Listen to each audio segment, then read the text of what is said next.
시간으로 지은 집, 어느 목수의 미완성 설계도, 낡은 작업실의 침묵. 강원도 어느 산골 마을, 새벽 안개가 채 걷히기도 전에 규칙적인 망치 소리가 들려오는 곳이 있었습니다. 그곳은 70평생을 나무와 함께 살아온 김노인의 목공소였습니다. 그의 손은 마치 오래된 고목의 뿌리 같았습니다. 마디마디가 굵게 붉어져 나왔고 손톱 밑에는 지워지지 않는 나무 분진이 훈장처럼 박혀 있었죠. 최근 김노인은 부쩍 말이 줄었습니다. 아내를 먼저 떠나보내고 서울에서 잘나가는 건설회사 간부로 일하는 아들과는 명절에나 겨우 얼굴을 마주하는 사이가 된 지 오래였기 때문입니다. 그에게 남은 것은 오직 사방에 흩어진 대패질 흔적과 말없는 나무들 뿐이었습니다. 아버지, 이제 그만 정리하고 올라오세요. 그 구석진 데서 고생하지 마시고요. 전화기 너머 아들의 목소리는 늘 사무적이고 바빴습니다. 아들에게 목공소는 돈 안 되는 고생길이었고 아버지의 기술은 구시대의 유물일 뿐이었습니다. 김노인은 허허 웃으며 넘겼지만 가슴 한구석엔 채워지지 않는 구멍이 하나 있었습니다. 뜻밖의 손님과 먼지 쌓인 상자.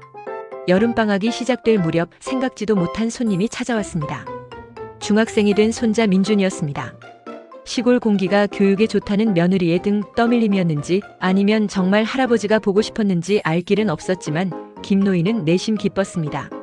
하지만 도시 아이 민준에게 이 낡은 목공소는 그저 지루한 곳이었습니다.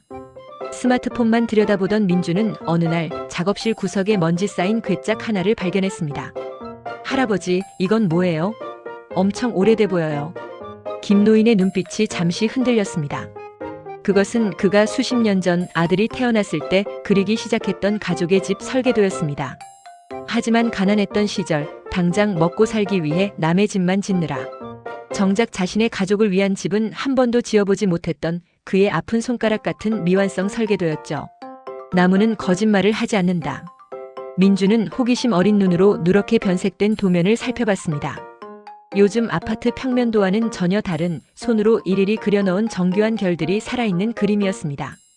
우와, 할아버지가 직접 그린 거예요? 근데 왜 여기 거실은 비어 있어요?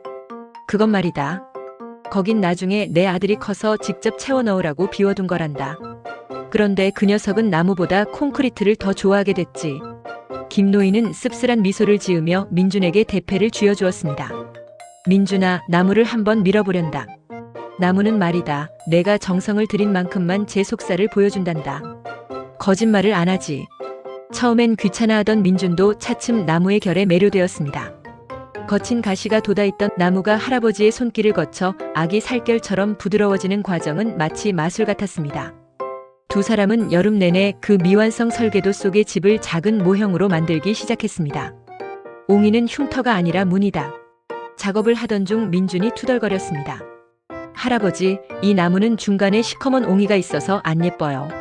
버려야 할 것 같아요. 김노인은 민준의 손을 잡고 찬찬히 옹이를 쓸어내렸습니다. 민준아, 사람들은 옹이를 나무의 흉터라고 생각한단다.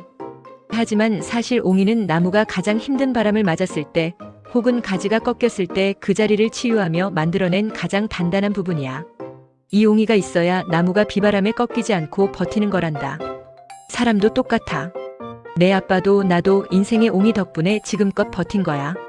이건 못생긴 게 아니라 가장 강한 문이란다. 그날 저녁 민주는 몰래 아빠에게 전화를 걸었습니다. 아빠, 할아버지 손이 왜 그렇게 거친 줄 알아? 할아버지 설계도에 아빠 자리가 비어 있었어. 할아버지는 아빠가 돌아오길 기다리는 옹이 같아. 설계도의 완성. 며칠 뒤 아들이 예고 없이 내려왔습니다. 정장 차림이 아닌 편안한 옷차림에 양손 가득 아버지가 좋아하시는 회를 사들고 말입니다. 아들은 작업실에 놓인 정교한 집 모형을 보고 한참을 말을 잇지 못했습니다. 아버지, 제가 너무 늦게 왔죠? 아들은 비어있던 거실 도면 위에 조심스럽게 연필을 들었습니다. 건설 회사에서 수천 가구의 아파트를 지으면서도 한 번도 느껴보지 못한 설렘이 그의 손끝에서 떨렸습니다. 아버지가 남겨둔 그 빈 공간에 아들은 자신들이 함께 앉아 쉴 커다란 평상과 창문을 그려 넣었습니다. 아버지, 이 집 모형으로 끝내지 말고 진짜로 지어봐요. 제가 휴가 내고 내려올게요. 아버지 기술에 제 설계 지식을 보태면 세상에서 제일 튼튼한 집이 되지 않겠어요? 김노인의 눈가에 오랜 가뭄 끝에 단비처럼 눈물이 고였습니다. 평생 나무를 깎으며 만들어 온 것은 집이 아니라 언젠가 돌아올 가족의 마음이었음을 깨닫는 순간이었습니다. 인생이라는 가장 위대한 건축. 시니어 여러분, 여러분의 인생은 결코 헛되지 않았습니다. 젊은 시절의 고생은 여러분의 영혼에 옹이라는 단단한 무늬를 새겼고 그 무늬 덕분에 여러분의 가족이 지금까지 흔들리지 않고 뿌리 내릴 수 있었습니다. 때로는 세상이 너무 빨리 변해서 여러분의 존재가 낡은 도면처럼 느껴질지도 모릅니다. 하지만 기억하세요. 가장 따뜻하고 튼튼한 집은 최신식 콘크리트가 아니라 세월의 풍파를 견디며 잘 말려진 오래된 나무 같은 여러분의 지혜로 지어집니다. 여러분의 손마디에 박힌 굳은 살은 이 세상 무엇보다 아름다운 예술작품입니다. 오늘 하루 거울 속에 비친 당신의 고귀한 나이테를 사랑스럽게 바라봐 주시길 바랍니다. 항상 건강하고 행복하시길 기원합니다. 구독과 좋아요는 사랑입니다. 감사합니다.